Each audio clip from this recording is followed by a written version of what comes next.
ಪರದೆಯ ಮೇಲೆ ಕೆಲವು ಚಿತ್ರಗಳನ್ನ ತೋರಿಸ್ತಾ ಇದ್ದೇನೆ. ಈ ಚಿತ್ರಗಳಲ್ಲಿ ಯಾವುದಾದ್ರೂ ಮಾದರಿ ಕಾಣಿಸ್ತಾ ಇದೆಯಾ ಅಂತ ಹೇಳಬಲ್ಲಿರಾ? ಹೌದು, ಎಡಭಾಗದಲ್ಲಿರೋ ಎಲ್ಲಾ ಚಿತ್ರಗಳು ಬಲಭಾಗದಲ್ಲಿರೋ ಚಿತ್ರಗಳಿಗಿಂತ ವಿಭಿನ್ನವಾಗಿವೆ. ಎಡಭಾಗದಲ್ಲಿರೋದು ಜೀವಿಗಳ ಚಿತ್ರ, ಆದ್ರೆ ಬಲಭಾಗದಲ್ಲಿರೋದೆಲ್ಲ ನಿರ್ಜೀವ ವಸ್ತುಗಳ ಚಿತ್ರ. ಹಾಗಾದ್ರೆ ಒಂದು ವಸ್ತುವನ್ನ ಜೀವಿಯನ್ನಾಗಿಸೋದು ಯಾವುದು? ಜೀವಿಗಳಲ್ಲಿ ಯಾವ ಲಕ್ಷಣಗಳು ಕಂಡುಬರುತ್ತೆ? ಇದೇ ವಿಷಯವನ್ನ ಈ ಪಾಠದಲ್ಲಿ ತಿಳಿದುಕೊಳ್ಳೋಣ. ಈ ಪಾಠದಲ್ಲಿ ನಾವು ಜೀವಿಗಳ 8 ಪ್ರಮುಖ ಲಕ್ಷಣಗಳನ್ನ ತಿಳಿದುಕೊಳ್ಳಲಿದ್ದೇವೆ. ಮೊದಲನೆಯದಾಗಿ ಬೆಳವಣಿಗೆ. ಬೆಳವಣಿಗೆ ಎಲ್ಲಾ ಜೀವಿಗಳಲ್ಲೂ ಕಂಡುಬರುವ ಸಾಮಾನ್ಯ ಲಕ್ಷಣವಾಗಿದೆ. ಈ ಸಸ್ಯವನ್ನ ನೋಡಿ. ಚಿಕ್ಕ ಸಸಿಯು ದಿನದಿಂದ ದಿನಕ್ಕೆ ದೊಡ್ಡದಾಗ್ತಿರೋದನ್ನ ನೀವು ಗಮನಿಸಬಹುದು.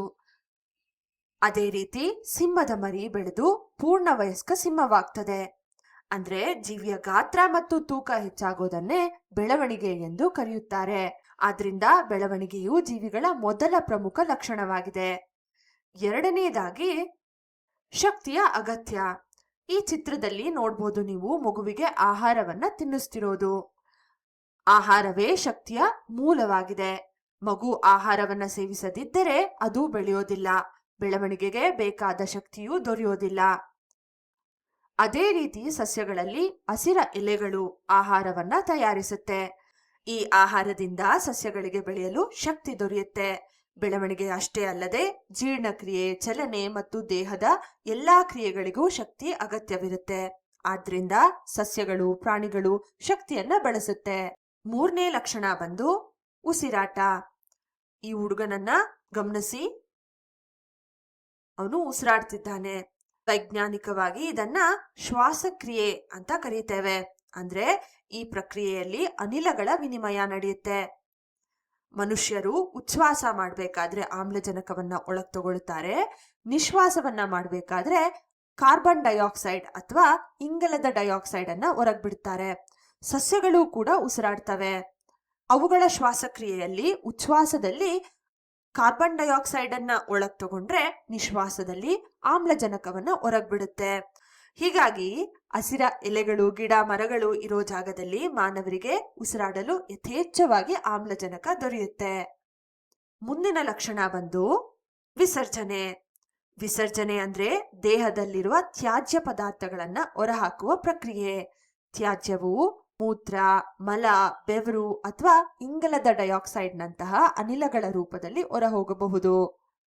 ಈ ಚಿತ್ರದಲ್ಲಿ ಹಸುವಿನ ಸಗಣಿಯನ್ನ ನೋಡ್ಬೋದು ಮತ್ತು ಬೆವರುತ್ತಿರೋ ವ್ಯಕ್ತಿಯನ್ನ ನೋಡ್ಬೋದು. ಪ್ರಾಣಿಗಳಷ್ಟೇ ಅಲ್ಲ, ಸಸ್ಯಗಳು ಕೂಡ ತ್ಯಾಜ್ಯವನ್ನ ಹೊರಹಾಕ್ತವೆ. ಸಸ್ಯಗಳಲ್ಲಿ ತ್ಯಾಜ್ಯ ಪದಾರ್ಥಗಳು ಮರದ ತೊಗಟೆಯಲ್ಲಿ ಸಂಗ್ರಹವಾಗಿರುತ್ತೆ. ನಂತರ ತೊಗಟೆ ಉದುರಿದಾಗ ಆ ತ್ಯಾಜ್ಯವು ಹೊರಹೋಗ್ತದೆ.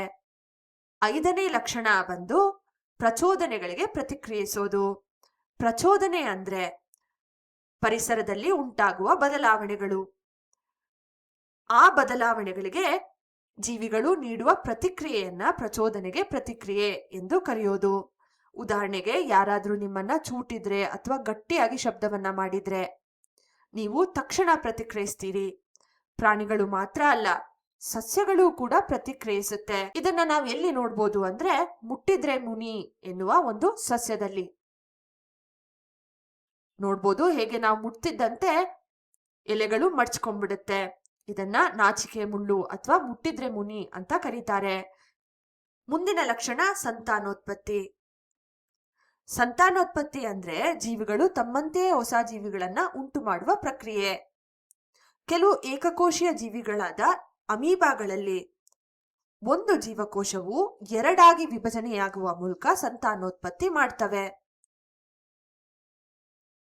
ಪಕ್ಷಿಗಳು ಮೊಟ್ಟೆಯ ಮೂಲಕ ಮರಿಗಳನ್ನ ಉತ್ಪತ್ತಿ ಮಾಡ್ತವೆ. ಸಸ್ಯಗಳಲ್ಲಿ ಸಾಮಾನ್ಯವಾಗಿ ಬೀಜಗಳ ಮೂಲಕ ಸಂತಾನೋತ್ಪತ್ತಿ ನಡೆಯುತ್ತೆ. ಬೀಜಗಳು ಮೊಳಕೆ ಒಡೆದು ಹೊಸ ಸಸ್ಯಗಳಾಗಿ ಬೆಳೆಯುತ್ತೆ. ಏಳನೇ ಲಕ್ಷಣ ನಿರ್ದಿಷ್ಟ ಜೀವಿತಾವಧಿ. ಪ್ರತಿಯೊಂದು ಜೀವಿಗೂ ಒಂದು ನಿರ್ದಿಷ್ಟ ಜೀವಿತಾವಧಿ ಇರುತ್ತೆ. ಉದಾಹರಣೆಗೆ, ಮಾನವರು 70ರಿಂದ 75 ವರ್ಷಗಳವರೆಗೂ ಬದುಕ್ತಾರೆ. ಆಲದ ಮರವು 200ರಿಂದ 250 ವರ್ಷಗಳವರೆಗೂ ಜೀವಿಸುತ್ತೆ.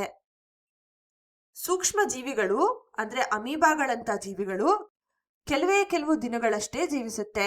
ಹೀಗಾಗಿ ಪ್ರತಿಯೊಂದು ಜೀವಿಗೂ ತನ್ನದೇ ಆದ ನಿರ್ದಿಷ್ಟ ಜೀವಿತಾವಧಿ ಇರುತ್ತೆ. 8ನೇ ಲಕ್ಷಣ ಬಂದು ಜೀವಕೋಶೀಯ ರಚನೆ. ಇಲ್ಲಿ ಜೀವಕೋಶ ಅಂದ್ರೆ ಜೀವಿಯ ಮೂಲಭೂತ ರಚನಾತ್ಮಕ ಘಟಕ ಅಂತ ಅರ್ಥ. ಎಲ್ಲಾ ಜೀವಿಗಳ ದೇಹವು ಜೀವಕೋಶಗಳಿಂದ ನಿರ್ಮಿತವಾಗಿದೆ.